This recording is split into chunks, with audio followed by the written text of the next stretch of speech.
Assalamu alaikum to everyone and welcome back to my YouTube channel GSET Educational Hub. Today we will discuss about the use of Excel sheet to prepare results sheets for your school or for your class. Excel sheet को इस्तेमाल करते हुए हम कैसे अपनी classroom के लिए या अपने पूरी स्कूल के लिए रिज़ल्ट शीट्स या रिज़ल्ट बना सकते हैं। आज हम इसी के बारे में जानेंगे। एक्सेल शीट क्या है, ये किस काम आती है और इस पर कैसे काम किया जाता है। इसके साथ साथ पेज लेआउट और पेज एडजस्टमेंट और कैसे आप डेटा को एडजस्ट करते हुए एक पेज पर A4 साइज़ पर आप एडजस्ट करके निकाल सकेंगे। इसके साथ साथ एडिशन और साथ साथ परसेंटेज निकालना भी इसी वीडियो का हिस्सा होंगे। अगर आप मेरे चैनल पर नए हैं तो प्लीज़ लाइक कर दें और सब्सक्राइब कर दें ताकि मेरा और आपका साथ बना रहे। चलते हैं हम अपने टॉपिक की तरफ और देखते हैं कि हम कैसे रिज़ल्ट शीट बना सकते हैं। एक्सेल शीट में दो तरह का सेल फॉर्मेट आपको मिलता है, एक कॉलम की शक्ल में और दूसरा रो की शक्ल में। आज की वीडियो में हम एक्सेल के दो ही पार्ट्स का ज़्यादा तज़किरा करेंगे, एक होम पेज का और दूसरा पेज लेआउट के बारे में जानेंगे। अगर आप एक्सेल के बारे में नहीं जानते तो वीडियो के साथ बने रहें, इंशाअल्लाह आप यहाँ से सीख कर जाएंगे। चलते हैं टॉपिक की तरफ और डिस्कस करते हैं। सबसे पहले आप तमाम डेटा को, जो डेटा होगा आपके पास, उसको तरतीब के साथ लिख लेंगे और तरतीब के साथ लिखने के बाद आप इसको इस तरह से एडजस्ट करेंगे कि आपका पेज लेआउट भी ठीक हो जाए, ताकि जब आप डेटा का प्रिंट लें तो आप आसानी के साथ उसको ले सकें। ऐसा ना हो कि आपका प्रिंट आपके एक पेज से आउट हो, जो कि अच्छा नहीं लगता। कुछ अहम बातें जो आपको डेटा बनाते हुए याद रखनी होती हैं, जैसे आप स्क्रीन पर देख रहे हैं कि अगर आपसे कोई सेल मिस हो जाए तो आपको पूरा डेटा डिलीट करने की ज़रूरत नहीं होती। आप बिल्कुल ऊपर राइट क्लिक करें। जब राइट क्लिक करेंगे तो ये ऑप्शन आपके सामने सामने आ जाएंगे। यहाँ से इंसर्ट के ऑप्शन पे जाएंगे तो आप नई जो है आप पूरा नया कॉलम यहाँ पे इंसर्ट कर सकते हैं। इससे आपको ये आसानी रहती है कि बार बार आपको टेक्स्ट डिलीट नहीं करना पड़ता। जहाँ पे आपको कॉलम या रो इंसर्ट करना हो तो इस तरीके से आप कॉलम और रो इंसर्ट कर सकते हैं। उसके बाद एक अहम बात, जो भी डेटा आप तैयार कर चुके हैं आपको उसको बर वक्त सेव करना होता है। आप फाइल को एक बार सेव कर लें। जब आप फाइल को सेव कर लेंगे तो उसके बाद आप Ctrl+S कीबोर्ड से भी आप Ctrl+S करते रहें काम करने के बाद, तो सेव होता रहेगा डेटा। और अगर ऐसे नहीं होता तो सामने स्क्रीन पर एक बटन दिया गया हुआ है, आप उस पर क्लिक करने के बाद इस अपने डेटा को सेव कर सकते हैं। दौरान जब मैं रिज़ल्ट शीट बना रहा हूं तो इसके दौरान आपको मैं दिखाता रहूँगा कि कैसे डेटा को सेव करेंगे। अब देखें, ये मैंने लिखकर तैयार कर ली है एक पूरी रो, जिसके अंदर मैंने सब्जेक्ट्स के नाम लिखे हैं। अब ये रो काफ़ी बड़ी हो गई है तो ये हमें इस तरह से पेज पर शो नहीं होगी। अलबत्ता यहाँ पे जो मैंने सेलेक्ट किया है, अब मैं इस एरिया को मर्ज करूँगा। सब्जेक्ट्स के एरिया को यहाँ से ऊपर क्लिक करते हुए रैप टेक्स्ट के नीचे मर्ज का ऑप्शन मौजूद होता है। मर्ज एंड सेंटर के ऑप्शन पे क्लिक करने के बाद यहाँ से आप इसका फ़ॉन्ट, इसका साइज़ और इसको आप अपनी मर्ज़ी के मुताबिक एडजस्ट कर लेंगे। टेक्स्ट एडजस्टमेंट से रिलेटेड तमाम ही ऑप्शंस आपको होम बटन पर मिल जाते हैं। यहाँ पे आप अपने टेक्स्ट को बेहतर अंदाज से अपनी मर्ज़ी के मुताबिक शीट पर बना सकते हैं। जैसे यहाँ पर स्क्रीन पर मैंने सब्जेक्ट और इस सामने वाले एरिया को सिलेक्ट करने के बाद यहाँ पे इसको मर्ज कर लिया है। मर्ज करने से ये होता है कि तमाम सेल इकट्ठे हो जाते हैं और आपका टेक्स्ट उन सेल के दरमियान में लेफ़्ट या राइट आप जहाँ भी प्लेस करना चाहें वहाँ पर प्लेस किया जा सकता है। अब ये जो काम मैंने कर लिया है, इस तमाम काम को मैं सेव कर दूंगा। सेव करने से मेरा किया हुआ ये सारा काम सेव हो जाता है। अगर आप कंप्यूटर इस्तेमाल कर रहे हैं, लाइट का मसला होता है, यूपीएस नहीं इस्तेमाल कर रहे, अगर लाइट चली जाती है, अगर आपने सेव नहीं किया हुआ तो आपका पूरा किया हुआ काम ज़ाया हो जाता है। इसलिए जो जो काम आप करते जाएं साथ साथ कंट्रोल एस भी क्लिक करते जाएं। जब आपकी फ़ाइल एक बार सेव हो गई तो उसके बाद आपको सिर्फ कंट्रोल एस की ज़रूरत होती है, या जिस बटन से अभी मैंने क्लिक करके इसको सेव किया है तो ये बटन आप डिस्प्ले पर मौजूद है तो आप इससे भी सेव कर सकते हैं। अब आप स्क्रीन पर नोट फरमाएं, होम, इंसर्ट और पेज लेआउट। मैं तीसरे ऑप्शन पे मौजूद हूँ, पेज लेआउट के ऑप्शन पे। अब यहाँ से मैंने पेज लेआउट करना है। सबसे पहले यहाँ पे ओरिएंटेशन का ऑप्शन मिल जाता है।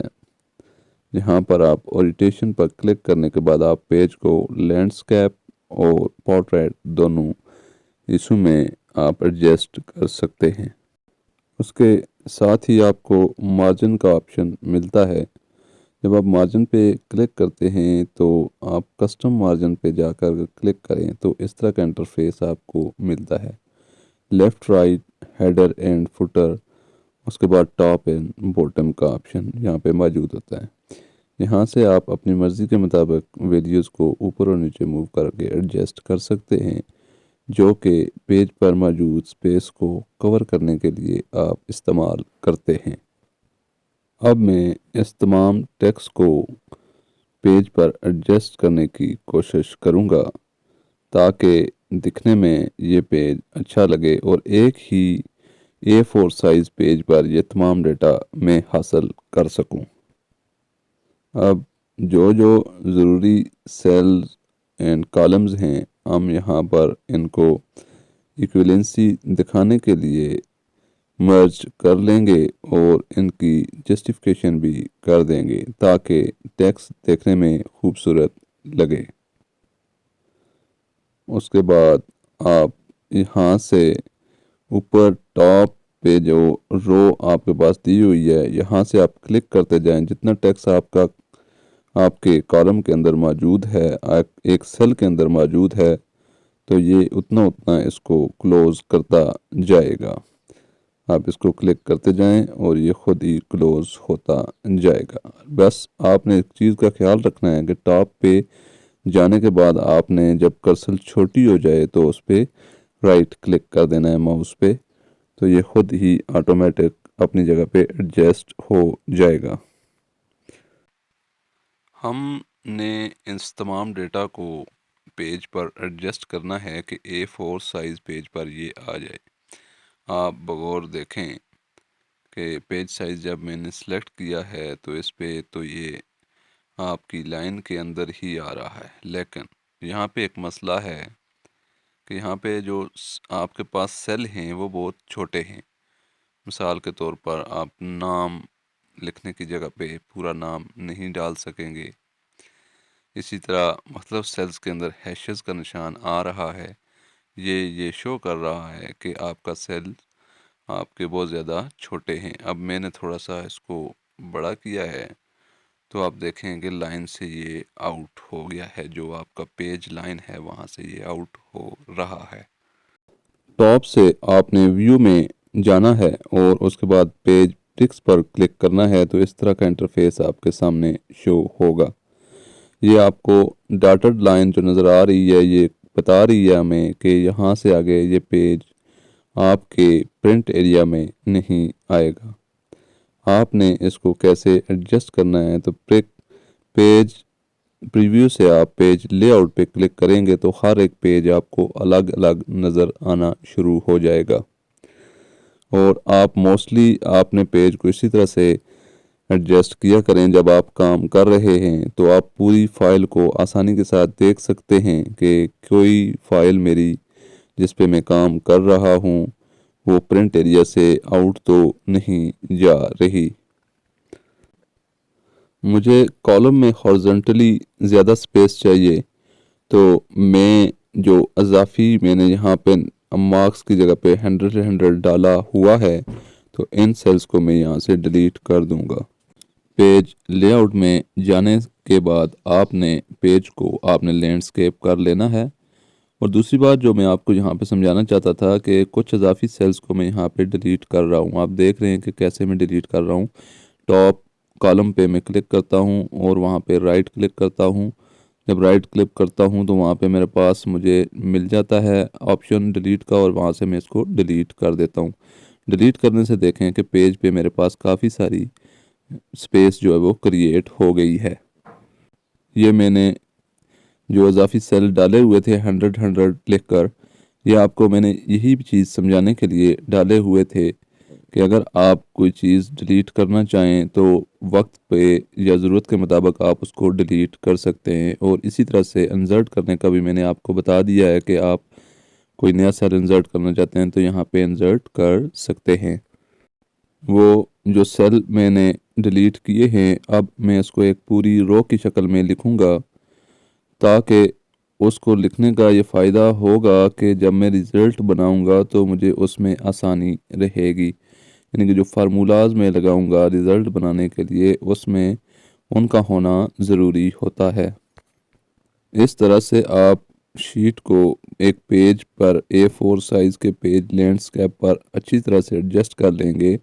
जब आप मुकम्मल एडजस्ट कर लेंगे, देखेंगे कि तमाम तरह की चीज़ें जो आप जिस तरह चाहते हैं उस तरह हो चुकी हैं, तो उसके बाद आप डेटा एंट्री का काम करेंगे। सबसे पहले आपने इस पेज को, उस फॉर्मेट को अच्छी तरह से तैयार कर लेना है जिसमें आपने काम करना है।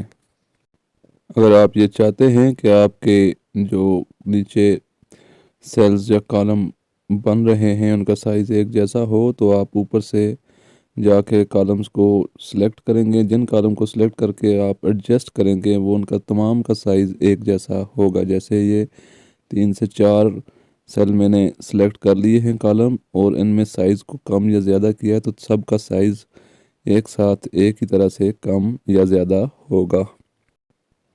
जिस सेल या कॉलम पर आपने काम करना होता है उसको सिलेक्ट करना ज़रूरी होता है। एज़ लाइक मैंने इसको सिलेक्ट कर लिया है और इसके तमाम हेडिंग्स जो हैं, अभी ये देखें यहाँ पे मैंने इसको सिलेक्ट किया है। नीचे की तरफ ये रो है हमारी। अब क्लास, इधर सीरियल नंबर डालूंगा मैं, सीरियल नंबर 1 2 डालने के बाद यहाँ पे क्लिक करके इन दोनों को सिलेक्ट करूँगा। सिलेक्ट करने के बाद कर्सर को जब प्लस पे पॉइंट पर लाऊंगा तो वहाँ पे जब ये छोटी हो जाएगी तो नीचे ड्रैग करूँगा तो तमाम जो सीरियल नंबर हैं तरतीब के साथ लिखे हुए ऑटोमेटिक आ जाएंगे। ये जो 10 एंट्रीज़ की जगह मैंने बनाई है, इसको मैं सारी को यहाँ पे हॉरिजॉन्टली सिलेक्ट कर लूँगा, लेकिन पीछे से जाके जहाँ पे इनके नंबर लिखे हुए हैं। अब यहाँ से मैं एक को पकड़ के माउस की मदद से खोलूँगा तो तमाम सेल का साइज़ बराबर ओपन हो जाएगा। तमाम सेल बराबर साइज़ में ओपन हो जाएंगे। जब आप सबको सिलेक्ट करके इस तरह करते हैं तो तमाम सेल का साइज़ एक जैसा ही ओपन होता है। मिसाल के तौर पर ये मैं थोड़ा सा ओपन किया तो आप देखें कि उसी तरह से तमाम सेल्स ओपन हो गए। अब ये हमारी शीट तैयार होने के करीब है। थोड़ा थोड़ा सा यानी कि इसमें थोड़ी कुछ चेंजिंग्स हमने करनी है और ये शीट तैयार हो जाएगी। इसके बाद मैं चाहता हूँ कि इसके अंदर जो भी मैं टेक्स्ट लिखूँ तो वो एक तरह का लिखा जाए, एक तरह की जस्टिफिकेशन हो। तो इस सारे को मैं सिलेक्ट करने के बाद ऊपर जाके इसको जस्टिफाई कर दूंगा, सेंटर कर दूंगा, या साइड पे जैसे भी मैं क्लिक करूंगा वैसे ही हो जाएगा। अभी मैंने सेंटर सेलेक्ट किया तो जो भी टेक्स्ट में लिखूंगा वो सेंटर में आएगा। और इसको साथ साथ सेव करते जाएं। जो भी काम आप करें ज़रूर सेव करें इसको, ताकि आपका वह काम ज़ाया ना हो। यहाँ पे एक गलती हो गई है, आप देख सकते हैं कि 100 जो मैंने स्कोर लिखे हुए हैं टोटल बुक्स के, उसकी जगह पे मैंने सीरियल नंबर डाल दिया है और वहाँ पे नाम डाल दिया। लेकिन मैं सबको सिलेक्ट करने के बाद नीचे वाले 2 नंबर सीरियल पे जाके इसको मैं पेस्ट कर दूंगा तो ये मेरा नीचे आ जाएगा तमाम टेक्स्ट उसी तरतीब से, और नंबर 1 को मैं डिलीट कर दूंगा। जिस तरह आप देख रहे हैं कि किस तरह मैंने नंबर्स को शिफ्ट कर लिया। बॉर्डर लगाने के बारे में मैंने आपको नहीं बताया। अब देखें कि कैसे मैं जो इन सेल को सिलेक्ट करके इनका बॉर्डर सिलेक्ट कर सकता हूँ। सबसे पहले मैं इनकी सिलेक्शन कर लूँगा जिस जिस एरिया पे मैंने बॉर्डर अप्लाई करना है, और उसके बाद मैं ऊपर होम बटन में जाते हुए आप देखेंगे कि यहाँ पे मैं सिलेक्ट करने के बाद यहाँ पे जाऊँगा। यहाँ पे मैं क्लिक करने के बाद ऑल बॉर्डर पे क्लिक करूँगा तो इस तमाम पर बॉर्डर आ जाएगा। ये बटन आप फॉर्मेट के ऑप्शन में भी इस्तेमाल कर सकते हैं। आगे मैं आपको बताऊंगा कि फॉर्मेट का बटन क्या होता है। वो तमाम सेटिंग्स जो आप अपने टेक्स्ट को बेहतर बनाने के लिए, खूबसूरत बनाने के लिए इस्तेमाल करते हैं, वो आपको होम पर अवेलेबल होती हैं। यहाँ पे आप कलर्स चूज़ कर सकते हैं, साइज़ को छोटा या बड़ा कर सकते हैं, टेक्स्ट की अलाइनमेंट आप सेंटर कर सकते हैं, राइट साइड पे या लेफ़्ट साइड पे कर सकते हैं। उसके बाद मर्ज का ऑप्शन आपको यहाँ पे मिल जाता है। इसी तरह आपको इंसर्ट के ऑप्शन भी यहाँ पे अवेलेबल होते हैं। आगे जो कुछ फार्मूला के भी ऑप्शन यहाँ पे आपको अवेलेबल होते हैं। आप देख सकते हैं कि मेरा जो हेडिंग एरिया है ये बहुत ज़्यादा बड़ा है। इसको मैं कैसे मैन्युअली छोटा कर सकता हूँ। यहाँ पे कर्सर को मैं माउस की मदद से ले आऊँगा, और यहाँ पे जब मैं लाइन पे क्लिक करूँगा तो ये प्लस की शक्ल अख्तियार कर लेगी। अब जो ही प्लस की शक्ल अख्तियार करती है तो आपने उंगली की मदद से राइट क्लिक कर लेना है, उसको दबा के रखना है। जब आप दबा लेंगे इसको आप ऊपर और नीचे मूव करके देख सकते हैं। जहाँ पे आपकी जस्टिफिकेशन ठीक बनती है वहाँ पे आप इसको छोड़ देंगे। इस तरह इसको आप राइट साइड पे ला सकते हैं ताकि आपका टेक्स्ट खूबसूरत लगे, क्योंकि नाम लिखे हुए हैं तो ये आपके एक साइड से होने चाहिए। अब मैं आपको फॉर्मेट के ऑप्शन के बारे में बताऊंगा। मिसाल के तौर पर फॉर्मेट के ऑप्शन में जाने पर आप तमाम टेक्स्ट की अलाइनमेंट, नंबरिंग और उसके अलावा आप उसकी सही तरह से जस्टिफिकेशन कर सकते हैं। ये तमाम काम जो मैं ओपन स्क्रीन पर होम के बटन पर अवेलेबल है कर रहा हूँ, ये फॉर्मेट सेल में अवेलेबल होते हैं। जैसे आप देख सकते हैं कि मैंने बॉर्डर वगैरह लगा के इस पूरे पेज को अच्छी तरह से सेट कर लिया है। अब मैं फॉर्मेट सेल पे जाके आपको एक ऑप्शन बताऊंगा जिसका आप इस्तेमाल कर सकते हैं। यहाँ पे इसको सबसे पहले मैंने सेलेक्ट करने के बाद मर्ज कर लिया है, और यहाँ पे 4th लिख लिया है। इट्स मीन कि हम 4th क्लास का रिज़ल्ट बना रहे हैं। इसकी तमाम तरह की सेटिंग कंप्लीट करने के बाद यहाँ पे मैं इस पे क्लिक करने के बाद फॉर्मेट के बटन पर क्लिक करूँगा। जैसे ही मैं फॉर्मेट के बटन पर क्लिक करूँगा तो इस तरह की ऑप्शंस मुझे मिलेंगे। यहाँ पे सबसे नीचे जाके मैं फॉर्मेट सेल पे क्लिक कर लूँगा। अब आप देखें कि फॉर्मेट सेल में हमें कौन कौन से ऑप्शन मिल रहे हैं, जैसे numbering, alignment, font, border, fill, protection. यहाँ पे मैं अलाइनमेंट पे जाके इस टेक्स्ट को आपका एंगल जो है मैं उसका चेंज कर दूंगा। जिस तरफ मैं इसका एंगल चेंज करूंगा ये टेक्स्ट भी मेरा उसी तरफ मुड़ जाएगा, ताकि आप किसी भी टेक्स्ट को इस तरह के ऑप्शन का इस्तेमाल करके उसकी हालत को तब्दील कर सकते हैं। इस तरह आपने एक अच्छा सा फ़ॉन्ट इसको दे देना है। ये शीट आपकी मुकम्मल तौर पर तैयार हो चुकी है। इसमें कोई भी थोड़ी बहुत चेंजिंग जो करनी हुई तो वो भी हम कर लेंगे। अब हमने इसी शीट की कापियाँ बनानी हैं, तो वो कापियाँ कैसे हम बना सकते हैं। यहाँ पे हम क्लिक करेंगे। क्लिक करने के बाद यहाँ से इसको हम सेलेक्ट कर लेंगे। सेलेक्ट करने के बाद हम नीचे वाले पेज पर आ जाएंगे, और वहीं पे सबसे टॉप जो सेल होगा उस पर क्लिक करने के बाद यहाँ पे हम इसको पेस्ट कर देंगे।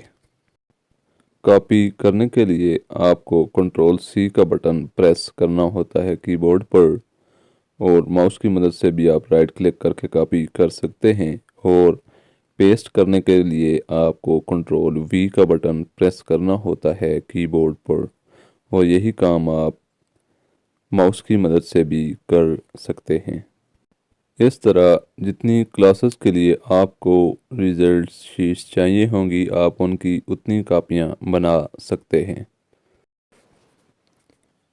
इसके बाद हम जानेंगे कि हम एडिशन का और परसेंटेज का फार्मूला कैसे डाल सकते हैं। आपके सामने मुकम्मल शीट्स मैंने यहाँ पे शीट्स को मुकम्मल कर लिया हुआ है। इन शीट्स को मुकम्मल करने के बाद अब मैं आपको इसका एडिशन करने का तरीकाकार बताऊंगा।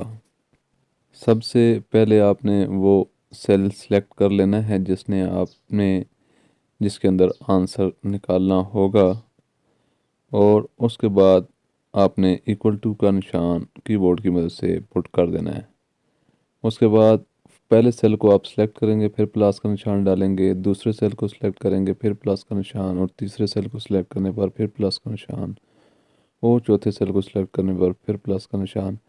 इस तरह आप डालते जाएंगे और लास्ट में जाके आपने प्लस की वैल्यू नहीं डालनी, वरना इस तरह की एरर देगा ये। आपने क्या करना है कि इसके प्लस को काट देना है और दोबारा से आपने इंटर पर प्लस क्लिक करना है, तो आपकी टोटल वैल्यू यहाँ पे काउंट होके जमा होके आ जाएगी। अब मैं आपको बताऊंगा कि आप कैसे ऑटोमेटिकली एडिशन कर सकते हैं। इस तरह से आपने एक रो को सिलेक्ट कर लेना है या कॉलम को सिलेक्ट कर लेना है और वहाँ तक ले जाना है जहाँ पे आपने वहाँ से उसका आंसर निकालना है। उसके बाद ऊपर आपके सबमिशन का एक निशान मिलता है, यहाँ पे आप सबमिशन पर क्लिक करेंगे तो ऑटोमेटिकली उसका आंसर निकल कर आपके सामने आ जाएगा। देखो, इस तरह सारा सिलेक्ट करके आप इसका आंसर निकाल नहीं सकते।